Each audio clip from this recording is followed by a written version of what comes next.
Men shu 5 yil bo'ldi. 5 yildan beri kalit kasalligi bilan og'rib kelgandim. Bormagan joyim qolmagan. Hozir shu Bahramjon degan doktor Fariddin tabibga operatsiya qilamiz degan joyda Fariddin tabibga bir borib 10 kun yotib keling aka dedi. Keyin ashaqqa borib mana Fariddin tabibda 10 kun turdim. Borganda ahvol o'ta chataq edi. Endi yiring, qon o'ta ko'p edi. Bir kunda shu 15 marta, 20 marta ham borardim-da. Kechasi bilan umuman uyqu yo'q. 4 marta 2 soatda bir chiqilaveradi. Keyin 23-yil noyabrning oxirida bordim. Dekabrda qaytdim. 10 kun turdim.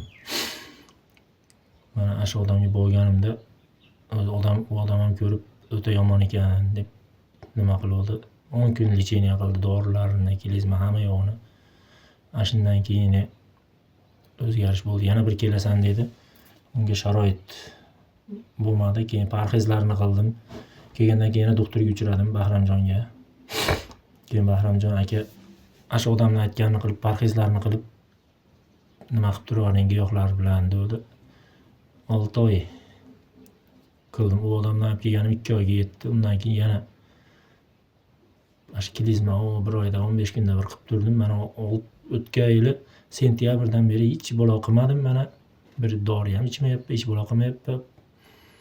Parhezni ham unchalik ko'rmayapman endi. Ammo ahvol zo'r. O'zgarish zo'r bo'ldi, Xudoga shukr. Ammo mana endi hozir 84 kilo bo'ldim, 77 kiloga tushib qoldim. 84 kilo bo'ldim. Rahmat shu odamga. Shu odam sababli endi sababchi. Rahmat ona. Farzand akanikida yotganlarga ham mana Alloh shifo bersin.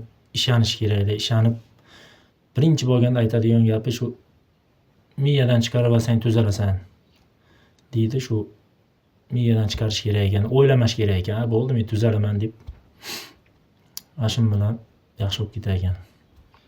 Hammani dardiga shifo bersin Xudoyim.